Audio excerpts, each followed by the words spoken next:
Impactante accidente en ruta de Chimaltenango. Motociclista graba el momento en el que su compañero se desplaza a toda velocidad, pierde el control y termina debajo de un pick-up. Otro taxista acribillado, esta vez ocurrió en el kilómetro 6 de la ruta al Atlántico. Los sicarios abandonaron el arma en la colonia La Barreda. Este es el 10º caso del mes.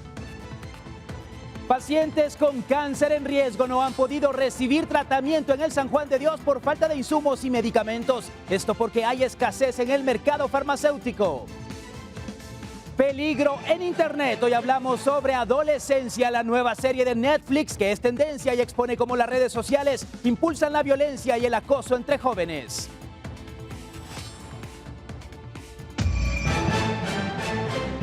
Jueves 27 de marzo, bienvenidos a Impacto Directo aquí por Guatevisión. Soy Alexis Ponce, me da muchísimo gusto acompañarle y saludarle. Doy la bienvenida a nuestros panelistas. Hoy nos acompaña Ana Luisa Arévalo, historiadora, Germán Galindo, internacionalista, Claudia Macís, psicóloga y comunicadora, y Armando Mendoza, abogado penalista. Y este es un video impactante que ha sido compartido por el usuario Appenbiker. Muestra un fuerte accidente de tránsito en la ruta interamericana en jurisdicción de Chimaltenango. Ahí tenemos las imágenes en pantalla de esta colisión. Vea usted al motociclista cómo en ese momento aparentemente pierde el control y más adelante se estrella en la parte trasera de este pick-up que va en la ruta interamericana. Milagrosamente, el hombre sobrevivió a este accidente. Su cabeza impactó con la llanta trasera de este pick-up y uno se pregunta, bueno, después de ver estas imágenes, ¿cómo sucedió? Según el relato de la persona que grabó este momento del impacto, cuenta que viajaba a alta velocidad. Además, se ve un agujero en la carretera que lo desestabiliza, pero logra seguir su camino. El conductor ve hacia abajo y no se percata que cerca estaba el pick-up y al intentar frenar, pierde el control y cae. Ahí están las imágenes, las observamos una vez más. Una aparatosa caída. Milagrosamente, este hombre está con vida. Y Ana Luisa, de verdad, son impactantes la manera en la cual colisiona a una velocidad considerable en la parte trasera del pick-up. Si hubiese sido a la inversa, posiblemente estaríamos hablando de una tragedia. Encima, sí. Y es que pareciera, me da la impresión de que estos son de estos muchachos que crean sus propios clubs de bikers y salen a rodar, como le dicen, y para los domingos, o sea, que tienen esta motocicleta con el fin de distraerse, pero muchas veces beben. Entonces hay que tener cuidado. Además, creo que son a veces muy atrevidos. La carretera es distinta a manejar en la ciudad y ahora con la tecnología tenemos la posibilidad de ver en full detalle, píxel por píxel, cómo suceden los accidentes. Aparte que tenemos una ausencia de gobierno en las carreteras, ¿verdad? No hay infraestructura, no hay ni señalización, ni siquiera una buena línea de pintura. Hay elementos importantes que resaltar acá, Germán. La velocidad, las maniobras imprudentes. Vemos que antes de llegar al agujero, él ya hacía algún tipo de maniobra de acrobacia en la motocicleta y posteriormente trata de esquivar el bache y es ahí justo donde pierde la atención de lo que tiene más adelante. Sí, de hecho, justo con lo que estaba diciendo Ana Luisa, es gente que este tipo de motocicletas, lo más probable es que no las maneje en el día a día, sino que se dedique a este tipo de road trips o de viajes en carretera para poder sacarle el jugo y poder llegar a altas velocidades. Lo que sabemos es eso, lo que quieren es irse a este tipo de carreteras largas en donde no se cruza tanta gente en teoría, porque sabemos que sí, para poder realizar estas maniobras, pero vivimos en un país del que sabemos de que pata cojea. Esta gente ya sabe cómo son las carreteras del país. Definitivamente esto es una imprudencia, es un accidente y qué suerte. Qué suerte la que tuvo esta persona de salir vivo, sobre todo porque vemos el equipo que llevaba en el cuerpo, que es un chaleco especial y pues no un chaleco, sino una chumpa especial y un casco. Por lo menos eso, y que no iba acompañado, porque hay otras personas que llevan pasajero. El equipamiento, esto es fundamental. Acá esto también evitó que sufriera mayores golpes. Claudia, vemos, como bien lo señala Germán, los implementos, como una buena chumpa, los protectores, incluso el pantalón o los zapatos que se utilizan sumado al casco son fundamentales para evitar mayores golpes en el cuerpo. Sí, yo quiero hablar de algo que generalmente no tocamos, Alexis y público, y son los suicidios inconscientes. Estos son acciones de hombres y mujeres que quieren terminar con su vida, pero no lo hacen de manera abierta. sino lo hacen de manera encubierta, para que de tal manera que si esto se llega a concretar, parece un accidente, es culpa de terceros. Y un ejemplo claro son las altas velocidades. Las personas que, por ejemplo, ingresan a la playa a altas horas de la noche, o personas que tienen relaciones sexogenitales sin protección, o personas que no se toman la medicina a propósito. Yo podría ver alguna hipótesis de este suicidio inconsciente, podría ser. Y lo que tú decías, por supuesto, la persona iba blindada, pero no sabemos qué pasaba en su cabeza. Puede ser mucha confianza, puede ser alguna maniobra, puede ser alguna competencia con alguien. Son diferentes hipótesis que se manejan, pero sí, es un video que nos impacta, especialmente cuando su cabeza queda debajo de la llanta. Y lo que hacemos acá es el llamado a ser prudentes, a ser inteligentes, a no jugar con la vida, con la velocidad. Hay límites que deben respetarse. Dejamos por un lado este tema para platicar de lo siguiente, ya que el conductor de un autobús murió luego de caer a un río. En las imágenes de una persona que documenta el incidente se observa lo que ha ocurrido con este autobús. Una situación bastante compleja la que estamos observando en pantalla. Retrocede la unidad, pero se trata de una maniobra más calculada, pues inmediatamente cae a un río. Todo esto tuvo lugar en Turín, Italia, y en el interior de la unidad solo iba el conductor. Observamos nuevamente este video de una maniobra que uno consideraría, Armando, que se tomaron todas las precauciones por el tamaño del bus o por el tamaño del vehículo, sabiendo que atrás hay un río, y sin embargo ocurrió esto.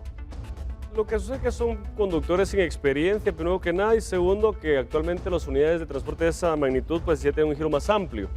Y abusando de esa situación, como andan en la ciudad, piensan que todo va a ser más fácil, va a dar vuelta en una misma calle. Lamentablemente hay un poquito de impericia, un poquito de negligencia por parte del piloto, porque o se le olvidó que había un río a la par, o cuando ya sintió que metió las cuaches en el... Por eso dice el dicho, metieron las cuaches, ese es el dicho. Mal cálculo. Entonces ahí pues ya no hubo cuando lo detuviera, y fue lo que sucedió en el percance, pues pura impericia y pura falta de experiencia del piloto. Pero imagínense que hubiese ido el bus con pasajeros. ¿Cómo las personas logran salir del río, Claudia? Bueno, el impacto no sabemos cuál era, ¿verdad? Si alguien iba dormido, por ejemplo, es casi seguro que hubiera fallecido. Aquí en este caso también habría que ver qué pasó con él. No saben si tal vez no se había tomado su medicamento y tuvo un bajón de azúcar, o le agarró una crisis o un evento cerebrovascular, ¿verdad? Que son los que le conocemos como derrames. No sabemos qué pasó con él. O él realmente pensó que iba a poder dar bien el giro y no lo hizo. Lo triste fue que pues, él falleció, y vaya que no habían más personas en este percance. Y otra situación acá que observamos de las imprudencias, del mal cálculo, de no medir el tiempo y el espacio, Ana Luisa. Sí. Suele suceder que cuando uno lleva mucho tiempo haciendo una misma labor puede llegar a confiarse. Tal vez esto sucedió. Además, pienso que estos vehículos no están hechos para estas ciudades.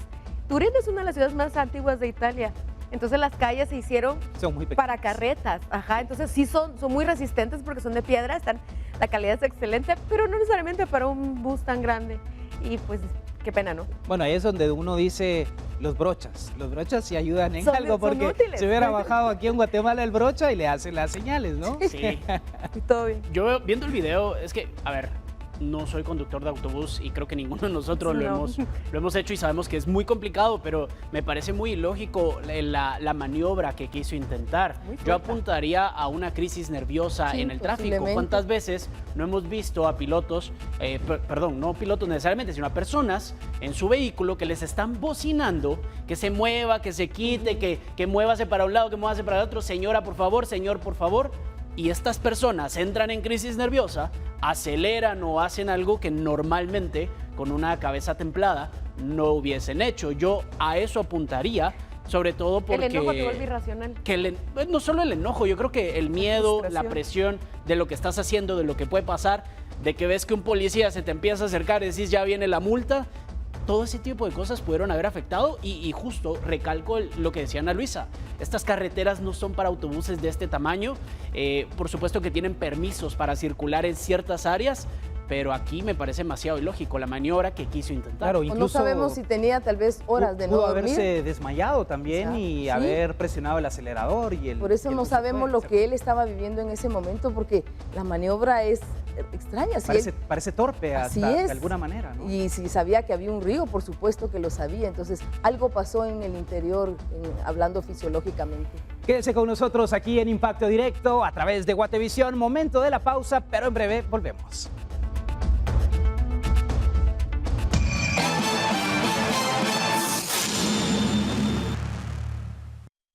Un hombre y una mujer fueron atacados a balazos en la aldea Las Canoas, ubicada en la zona 25 de la ciudad. Las víctimas fueron identificadas como Jamie Mercedes Cruz, de 18 años, y Byron Efraín Mijangos, de 32, quienes viajaban en una motocicleta junto al hijo de Cruz, un niño de 7 años. Al momento del ataque, las autoridades informaron que Cruz tenía 2 meses de haber salido de prisión y vinculan el crimen con pandillas. Al momento del ataque, el menor corrió y logró esconderse en una vivienda. El cuerpo de bomberos voluntarios auxilió al menor, ya que presentaba crisis nerviosa al presenciar el crimen de su madre. Qué triste historia, principalmente de un niño de 7 años, ser testigo de un crimen, el crecer con eso, haber visto cómo mataron a mi madre. Es muy difícil. Sí, los niños generan, es normal, es usual que los niños que crezcan en entornos de violencia no se desarrollen de la misma forma o con la misma eficiencia y naturalidad que los niños que viven en un entorno seguro. Y Guatemala no es un entorno seguro. O sea, hasta pareciera que esto no es Guatemala, la ciudad ni siquiera. Sabemos cómo no hay infraestructura, cómo no hay nada en estas áreas. O sea, hay mucho olvido. Y es trágico que un niño tenga que vivir eso a tan corta edad. Es inhumano. Y que este crimen lo relacionen directamente porque el hombre recientemente había salido de prisión, que es la primera hipótesis que se tiene. ¿Alguna rencilla, Germán? Sí, cuando una persona se ve asociada a estos grupos y a estas pandillas, yo creo que es normal hasta cierto punto. Se está normalizando el hecho de que se lleve a esa conclusión, ¿no? Que se llegue a la conclusión en que debido a su participación en pandillas, a que era una persona que acaba de salir de prisión, probablemente tiene cuentas abiertas en algunos lados que no ha cerrado y que lo vayan a buscar. Incluso hay muchas personas, exmiembros de pandillas, que prefieren y se sienten más tranquilos seguir en prisión, sabiendo que si salen los tienen amenazados de que les vayan a hacer algo. Triste lo del niño, definitivamente, porque no estoy seguro si tendrá familiares con quienes quedarse, porque si no lo tendrá que recoger el Estado y no sé qué es peor, si quedarse en la calle o que te quedes con el Estado de Guatemala. Bueno, y Jamie Mercedes Cruz, la mujer de 18 años, era ella quien acababa de salir de prisión, no su acompañante. Y una mujer joven, 18 años, con un hijo de 7. Los traumas para los niños que son víctimas de violencia, pero además que han crecido en ese entorno, en su familia, ¿cómo les afecta, Claudia? Sí, definitivamente este es el caso de un niño que vivió un evento traumático y por supuesto que tiene consecuencias emocionales, físicas, psicológicas. Este niño es casi seguro que vaya a tener terrores nocturnos, miedos, inseguridades, sea un niño irritable, tenga problemas para concentrarse. Este niño no va a confiar, este niño va a tener estas consecuencias y aquí lo que procede es que el niño tenga un acompañamiento psicológico, como a través de la narración de lo que él vivió. Por supuesto, en el caso de un niño, los psicólogos no preguntamos, contanos qué pasó, porque para él todavía sigue siendo traumático. Entonces nosotros lo hacemos a través de cuentos, a través de títeres, a través de marionetas, a través del psicodrama, para que el niño también no maneje la culpa, porque él en algún momento podría decir, fue mi culpa o es por mí. Y también quiero comentar en el caso de las personas exconvictas, de que ellos al salir, ¿verdad?, de la cárcel, tienen, no todos, pero algunos tienen asuntos pendientes, no con la ley, porque se entiende que ya tuvieron pues su condena, pero sí con algunas personas que están fuera. Entonces ellos se quedan en tierra de nadie, Alexis, ¿verdad?, porque no tienen esa protección, ¿verdad? Así que triste que el niño no solo se haya quedado huérfano, sino que haya vivido este evento traumático que seguro le va a repercutir en su vida y necesita un acompañamiento. Y ojalá que psicológico. aparezca familia que pueda darle el amor y el acompañamiento que necesita y toda la fortaleza en un momento tan complicado.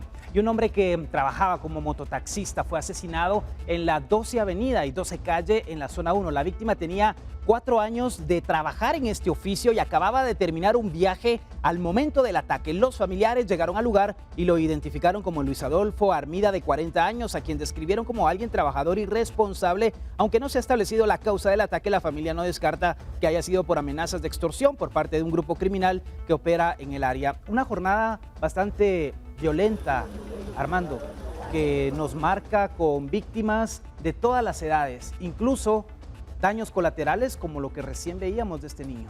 Sí, mira, hablando de esta noticia, lamentablemente es algo que se da todos los días, es una forma de amenaza y obviamente es una forma de amedrentar a los demás sectores o a los demás taxistas, por este caso. Con la muerte de uno, pues ya todos empiezan a pagar su extorsión o el famoso impuesto de guerra para evitar esas situaciones. Es triste y lamentable la inseguridad en Guatemala. Y con el respecto del caso de la muchacha anterior, pues definitivamente también, solo haciendo la acotación, y no contradiciendo a mis compañeros, pero era muy aventurado a que mi amigo Germán se adelantara a decir que pandilla y no pandilla. Mira, todos desde que salís de tu casa te das un pie en el tambo y otro en la tumba, decimos en Guatemala, porque un accidente, un hecho de tránsito te puede llevar a carceletas de tribunales, en lo que se dilucida, y eso es una cárcel, ¿me entendés? Entonces, y el exconvicto es cuando ya ha sido condenado. Entonces no sabemos el antecedente de la persona, entonces no podemos aventurarnos a dar una opinión al respecto de esto, porque aquí lo que importa es el niño, esperando que PGN se ponga en las suyas y busque el material idóneo, la familia idónea, para poder rescatar a ese niño de esa inseguridad, como dijo Ana Luisa. Y por este lado, lamento mucho el fallecimiento del taxista. Si dicen que era una buena persona, pues es bueno saberlo, porque mucho lo que dicen, por algo lo mataron. Es lo primero que la gente dice. Pero en este caso, si era una buena persona, lo conocían por buena persona, creo que, y yo a un amigo también cuando usé el taxi, me lo mataron ahí en Villahermosa, era un taxista de Añales, y por no pagar la extorsión, comiendo su panito en la cena, lo mataron. Esto de las extorsiones y el comentario que hace Armando, Claudia, como sociedad muchas veces perdemos esa empatía y en automático decimos, seguro andaba metido en algo, se lo merecía, era delincuente, o pensamos lo peor de las víctimas y no damos la oportunidad de que, vaya, la familia pueda tener ese momento de luto en paz. Sí, definitivamente este tipo de acciones lo que nos da nos refleja que estamos en una sociedad enferma, en una sociedad en la que de veras que la vida no tiene mayor valor para estas personas. Y lo que hablabas tú de luto, por supuesto, la familia ahorita pasa su proceso de duelo, y esto es triste porque cuando hay una enfermedad y hay muerte, pues se pasan esas etapas inclusive previas, pero aquí que fue de una manera tan intempestiva, ellos van a tener más dudas que respuestas, la presión de los medios, del Ministerio Público. En este caso también, si él pues estaba casado y tiene hijos, también ellos tienen que recibir una terapia, porque no es lo mismo que tu padre muera de enfermedad o por alguna causa que pues es más manejable, a que alguien venga y le quite la vida, ¿verdad? Entonces es una causa violenta de duelo y hay que manejarlo como tal. Que alguien se sienta con el poder de arrebatarle la vida, de arrebatarle la esperanza a toda una familia. Es momento de hacer la pausa aquí en Impacto Directo. Quédese porque ya volvemos.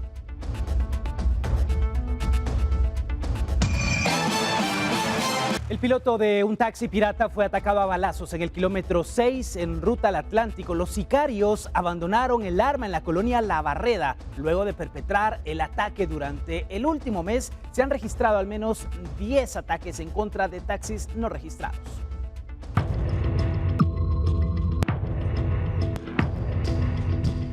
Víctor Manuel Velázquez Melgar, de aproximadamente 45 años de edad, fue atacado a balazos en el kilómetro 6 de la ruta al Atlántico, justo cuando iniciaba sus labores como taxista. Sin embargo, él manejaba un taxi pirata y sicarios lo interceptan y le disparan al menos en 8 ocasiones, causándole la muerte.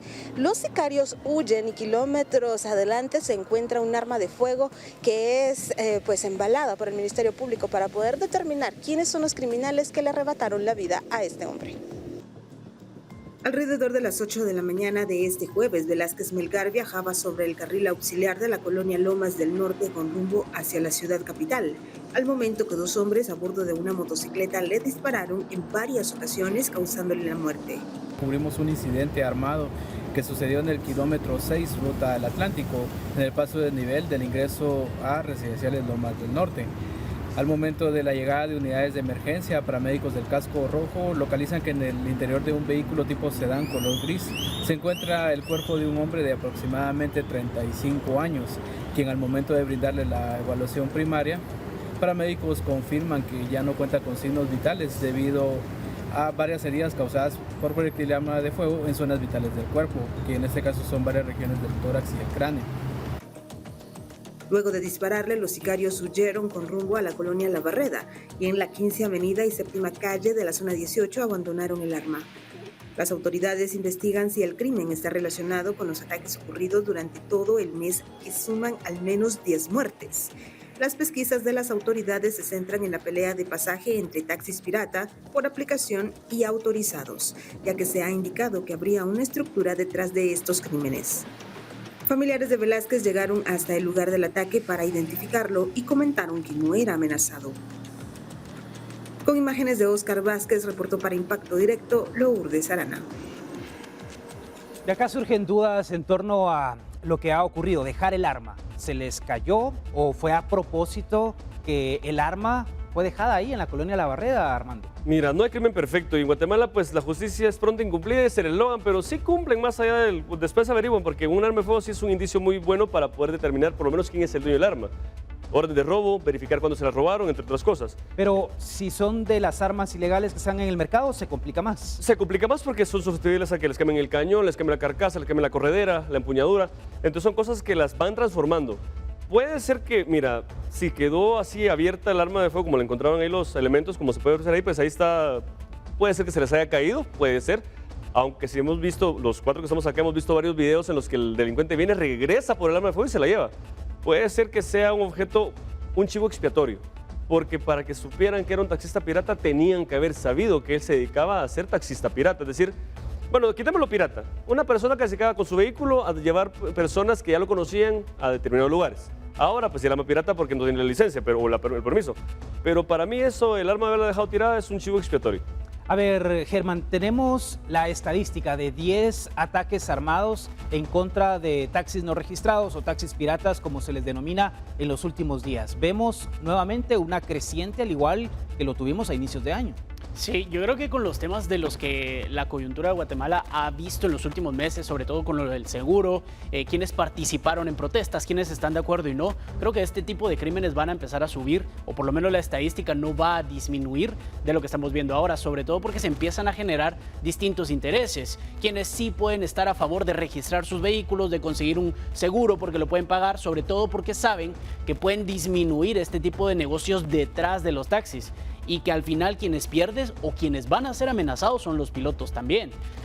Yo de nuevo digo, y esto lo he dicho tantas veces en este programa, pero es que un taxi no registrado, para no decir pirata, ¿verdad? Es un vehículo, es un sinónimo de mucho peligro. Es un sinónimo de mucho peligro. En este caso, pues el piloto fue el único que falleció, pero si hubiese llevado a gente detrás en un ataque armado, nadie quita los sicarios no perdonan, y van directo. Y acá otra situación, Ana Luisa, muchos de estos conductores de taxis pirata o no registrados y también de las motocicletas no tienen permiso de conducir, no cuentan con licencia y de ahí la oposición a que haya un registro y control de los que están prestando el servicio. Sí, digamos, en las últimas semanas, con todo lo que tuvimos con el tema del seguro obligatorio, hubieron muchas personas que dijeron que había crimen organizado involucrado o que era como que el que orquestaba estos bloqueos y no necesariamente, pero sí les interesa. Pero sí está demostrado que sí, es no, negocio que no de son el total, no, pero digamos sí les interesa y sí estaban ahí participando porque no quieres registrar tus vehículos, porque los necesitan para mover ilícitos, para mover personas, para hacer ciertas cosas. Entonces, para lavar dinero. Ajá. También, entonces cuando las personas muchas veces entran en estado de precariedad, entonces lo que tenés a veces es tu vehículo y tenés que pagar, tenés todo este tipo de procedimientos y entras ahí.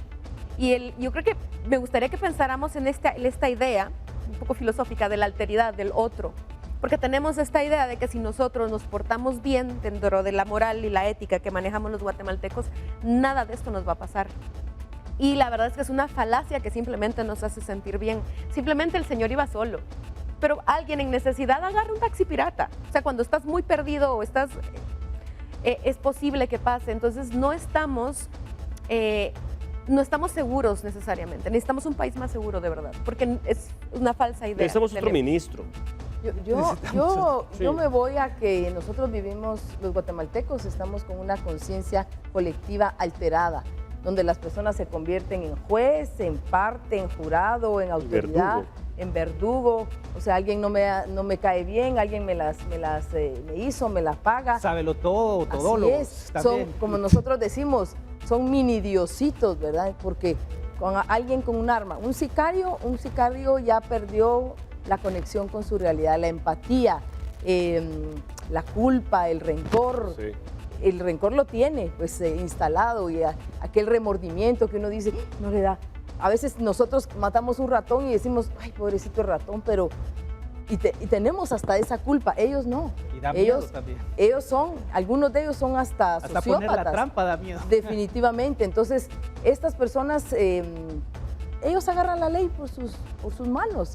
Y es triste porque si llegamos a caer en manos de ellos que no les caemos bien, ¿qué nos espera? La muerte. Pero incluso los sicarios no tienen por qué querer conocer o caerle bien a alguien, es un negocio y ahí es donde se vuelve todavía peor, porque no te tengo ni siquiera... No, por ejemplo, pero para llegar a eso ya te deshumanizaste. Pero el sicariato se basa en que yo te pago para que vayas y acabes con la vida de una persona, no porque te cae mal o bien, es porque existe el negocio y existe la necesidad de una persona como para poder quitarse la humanidad. Ya te deshumanizaste completamente. Así es, pero no sabemos si estos les pagaron o ellos estaban ajustando cuentas por algo que les hizo el taxista. Porque han hablado de problemas ajustar cuentas entre grupos implica delictivos. un factor monetario. Eso es fácil también. de analizar. Ahí va el vehículo. Mira, es un vehículo normal sin identificación de taxi, ni mucho menos. Para mí, que él es de las personas que usan el taxi como, mire, don Pedro, venga a traerme que estoy acá.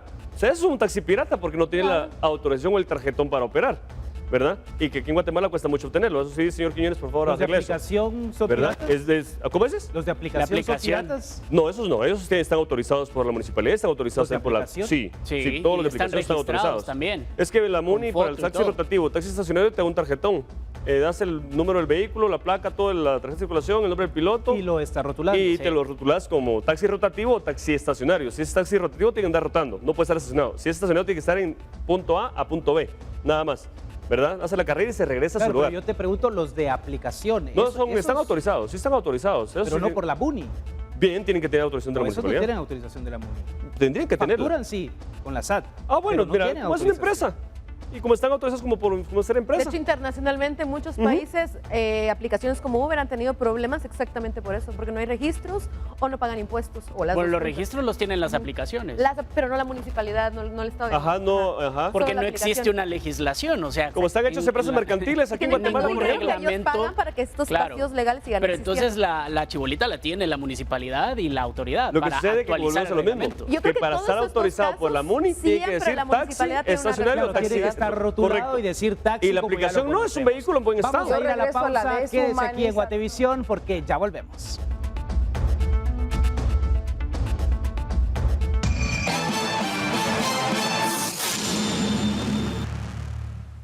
Aunque en Guatemala se aprobó una ley para la atención de los pacientes con cáncer, esta sigue muerta. Y por el contrario, las carencias siguen afectando a quienes padecen esta enfermedad. Los pacientes del Hospital General enfrentan escasez de medicamentos por el desabastecimiento a nivel nacional.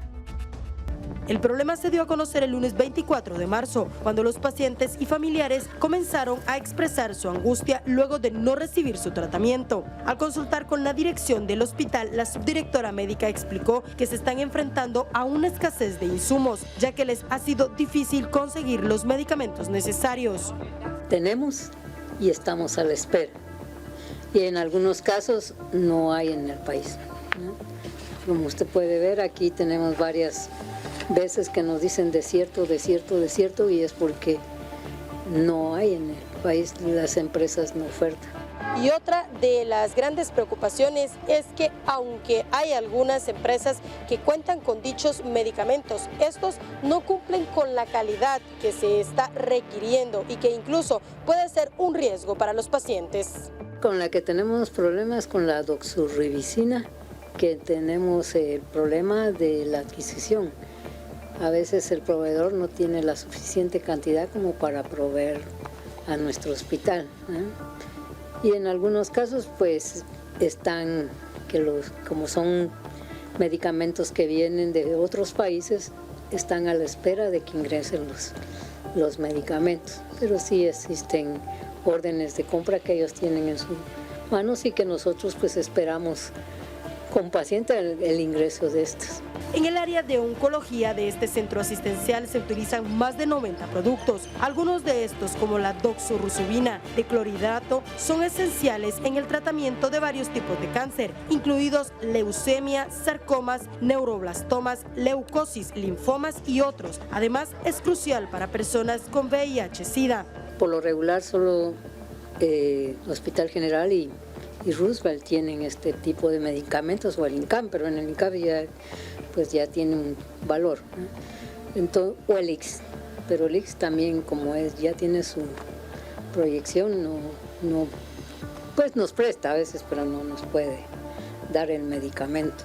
Al Hospital General llegan entre 100 y 125 pacientes ambulatorios de lunes a viernes por sus quimioterapias, y aunque están estipulados en el presupuesto, cada semana aparece entre un 30 o 40% de casos nuevos, algo que afecta al inventario. Y aunque existe la ley para la atención integral del cáncer con el decreto 7/2024, los pacientes y médicos están con preocupación, pues el reglamento recién creado a puerta cerrada presenta vacíos legales, técnicos, financieros y de gobernanza que, de no corregirse, aseguran podría poner en riesgo la aplicación efectiva de dicha ley. Con imágenes de Emilio Chang, reportó Andrea Domínguez.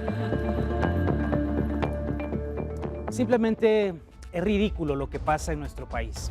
Se aprueban leyes, salen los diputados con una sonrisa diciendo que están trabajando. En este país no necesitamos más leyes. Lo que necesitamos es que se cumplan las leyes que están vigentes. Y la Constitución habla de garantizar el derecho a la salud, lo cual no se cumple aquí, Ana Luisa. Fíjate que justo hace unos días estaba leyendo sobre la Revolución del 44 y me apareció un párrafo sobre el IX. Lo empezaron a planear desde el 45 y se inaugura en el 48, en enero. Tenía para atender a unas 80,000 personas, enfocado en las necesidades de la masa, digamos, de la gran población, de las necesidades de salud en ese momento. Y nos damos cuenta de que a partir de ahí, que se me fue su momento de oro, nadie realmente, ningún presidente, ni durante el gobierno, ni los gobiernos militares, de la dictadura militar, institucional militar que tuvo Guatemala durante 36 años, y luego los presidentes de democracia hicieron nada por realmente arreglarlo. Creo que hubo un ajuste en los 70s, pero en la población de los 70s no pasaba de 5 millones. Y ahí vemos un montón de corrupción, y vemos ahora, al menos esa es la impresión que a mí me da, Alexis, de que todos los presidentes están haciendo lo más locos posible para no agarrar la chibola del IX, que es un problema cada vez más grande. Y aparte, si sumamos a todo esto que tú hablas, la deuda que se tiene también con el Seguro Social, que principalmente es del Estado. Pero, Germán, hablamos de leyes para esto, leyes para lo otro. Todo. ¿Y de qué sirve si las personas están muriendo? Voy al hospital, ¿y para qué voy si no me van a dar medicinas? Sí, definitivamente. El problema no se soluciona creando otra ley, ni siquiera confiando ni aplicando en las que ya están, porque la del seguro para terceros, ¿desde cuándo estaba, no? O sea, la modificación, el mantenimiento, retroalimentación, personas que estén detrás de las personas que realizan estos reglamentos para que se pueda ver que se esté cumpliendo, dejar de crear más departamentos, más instituciones, porque realmente lo que se está haciendo es dedicando, claro, la burocracia se está dedicando un presupuesto para más gente que trabaje en este reglamento, que administre las medicinas, pero que no está adaptando lo que la población realmente necesita, no se está adecuando porque no hay estudios, no hay planificación y no hay estudios. Lo vimos con los seguros, lo vimos con la basura, lo estamos viendo con las medicinas año tras año, porque esto no es de este gobierno, porque no falta mucho tiempo para que salten a decir que este presidente,